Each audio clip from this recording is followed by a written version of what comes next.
Hola, antes que nada, quiero saludar a todos los espectadores que tuvieron la oportunidad de ver nuestro trabajo. Espero que les guste. Nosotros vamos a manejar el artículo publicado por Víctor Manuel Trejos, Javier Fontanino Alzante y Miguel Ángel Gómez García. Estos tres autores manejan el artículo Descripción matemática y análisis de estabilidad de procesos fermentativos, la cual nosotros presentaremos a continuación. Buenos días, mi nombre es Ana Paulina Hernández Pérez y soy integrante del equipo 8. Yo me llamo Miguel Ángel Puentes Romero y soy del equipo 8.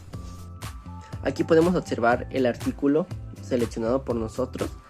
Si tienen alguna duda, vamos a dejar el link hasta abajo en conclusiones y en referencias. En el presente trabajo se valorará la producción de etanol en un sistema continuo con células de levadura. El artículo nos daba dos modelos de crecimientos microbianos, pero nosotros nos enfocamos en el modelo de crecimiento microbiano monod. Hablando de la fermentación, en términos generales podemos decir que la fermentación implica el uso de microorganismos para la transformación de materia orgánica.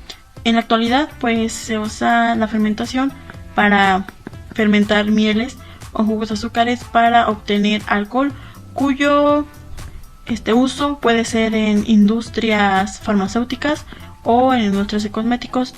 Incluso se puede llegar a obtener alcohol combustible para vehículos de motor. Ahora vamos a hablar de la introducción para adentrarnos un poco más al artículo. En la actualidad ahorita se fermentan mieles o jugos azucarados para obtener diferentes alcoholes. El etanol ahorita mismo es una de las alternativas más prometedoras para reemplazar el combustible, básicamente la gasolina. En este caso, pues el artículo trata o intenta entender las fermentaciones en continuo.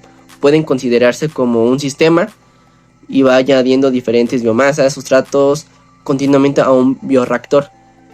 Básicamente este trabajo busca mostrar la importancia del análisis de la estabilidad de un sistema en continuo y cómo así puede definir las regiones de interés del operativo. En este caso puede ser la producción del etanol. Una definición básica, pero lo hacemos con el propósito por si el espectador no tiene el conocimiento, que es un bioreactor. Es un recipiente o un sistema que mantiene el ambiente biológicamente activo. Se puede definir como un sistema diseñado para facilitar el crecimiento de la masa biológica a través de la transformación o degradación del material alimentado al reactor. Llegamos al apartado de las actividades que desarrollamos. Las primeras actividades fueron seleccionar el artículo, pero tenían que cumplir diferentes requisitos que aquí les adjunto. Por ejemplo, fue verificar que tuviera las ecuaciones de balance, etc. Los autores del artículo se dieron el tiempo de poner la nomenclatura, lo cual nos ayudó bastante. Por ejemplo, la velocidad de crecimiento máxima, la concentración de la biomasa, volumen del bioreactor, velocidad de consumo, velocidad de flujo volumétrico. Ahora vamos a hablar del esquema matemático, básicamente lo que vimos dentro del artículo. Aquí lo apartamos por diferentes tablas. La primera tabla pues básicamente es las ecuaciones de los balances de la materia, por ejemplo la biomasa, el sustrato, el producto. En la segunda tabla pues vemos las ecuaciones de la cinética, que básicamente nosotros encontramos el monod.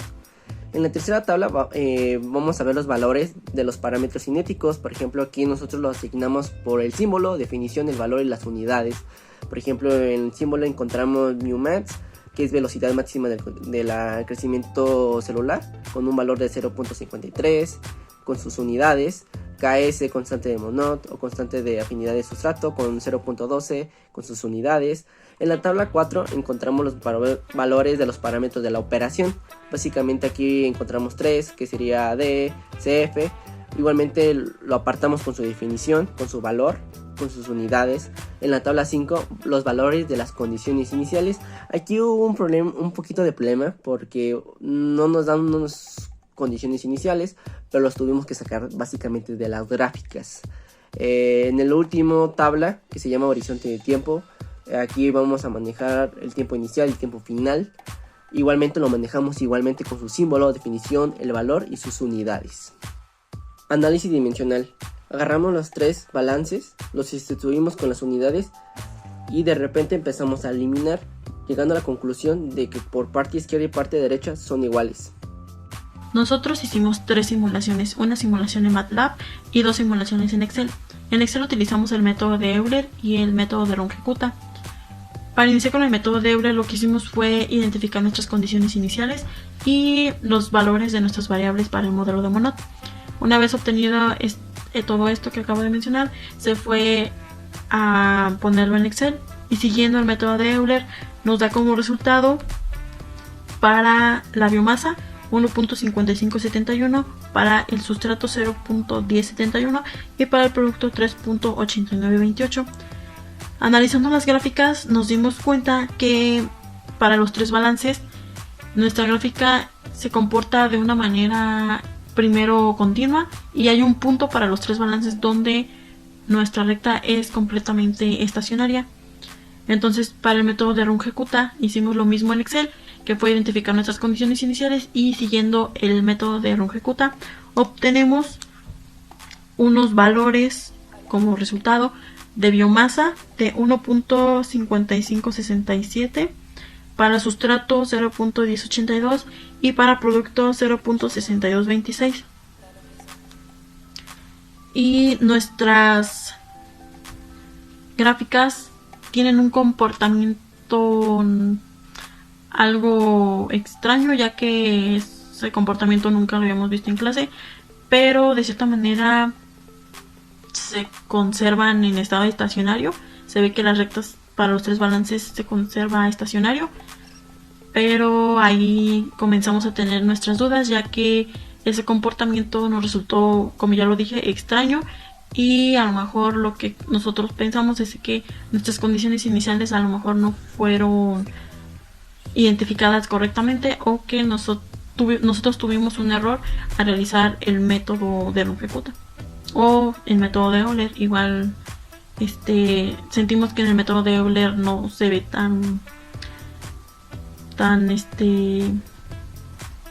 no se ve tan erróneo, pero en el de Runge-Kutta es donde sí nos surgieron varias dudas. Y pues analizando los resultados tanto de Euler como de Runge-Kutta nos dimos cuenta que tanto la biomasa y el sustrato no varían mucho, pero en cuestión del producto sí se ve la diferencia que hay entre el método de Euler y el método de Runge-Kutta. Ahora vamos a hablar de una aplicación llamada MATLAB. Este es un sistema de cómputo numérico que ofrece un entorno de desarrollo integrado con un lenguaje propio de programación. Se puede encontrar en todas las plataformas y que gracias a esta nos va a ayudar a hacer diferentes comandos o sistemas. Voy a profundizar el lenguaje del código. Simplemente agarramos un código que hicimos en clase de procesos, cambiamos los valores, agarramos las ecuaciones y las plasmamos en el código y nos arrojó nuestras gráficas. En conclusión, en este trabajo se analizó el comportamiento de un sistema fermentativo en continuo con células de levadura. Se desarrollaron modelos matemáticos con dos expresiones cinéticas de crecimiento microbiano, que como ya había enfatizado, nosotros utilizamos el modelo de Monod. Y se mostró la forma de utilizar modelos cinéticos con el fin de aplicarlos al análisis de procesos fermentativos. Y pues, como tal, tuvimos problemas al momento de desarrollar los métodos tanto de Euler como de Runge-Kutta, ya que, por ejemplo, en el de Euler, primero sí se comportaba la gráfica, la recta en especial, se comportaba de una manera continua, pero siempre había un punto en el que para los tres balances la recta llegaba a un estado estacionario, lo cual nos hizo dudar un poco. Pero ya en el de Runge-Kutta ya sí fue que sí pensamos que estábamos mal, ya que las gráficas tienen un comportamiento que nunca habíamos visto nosotros durante el lapso que hemos llevado la materia de bioprocesos. Por eso sentimos que a lo mejor nosotros tuvimos una equivocación, a lo mejor, como ya había mencionado, en la elección de las condiciones iniciales o la ejecución del Excel, y en especial en el método. A lo mejor no supimos hacer al 100% el método, o sea, que nos saliera correcto, pero pues hasta el momento sí nos genera dudas. Igual en el MATLAB creemos que sí es un poco erróneo, ya que nosotros pusimos los balances continuos del proceso continuo, lo metimos en el MATLAB, pero nos arrojaba una recta totalmente estacionaria para los tres balances. Entonces nos generó confusión en ese aspecto. Gracias al aprendizaje que nos dejó este proyecto fue de que un estado continuo pues debe de haber una flujo de entrada y un flujo de salida, pero pues si vuelvo a lo mismo, nos generó bastantes problemas, muchas dudas, y pues seguimos investigando qué es lo que hicimos mal.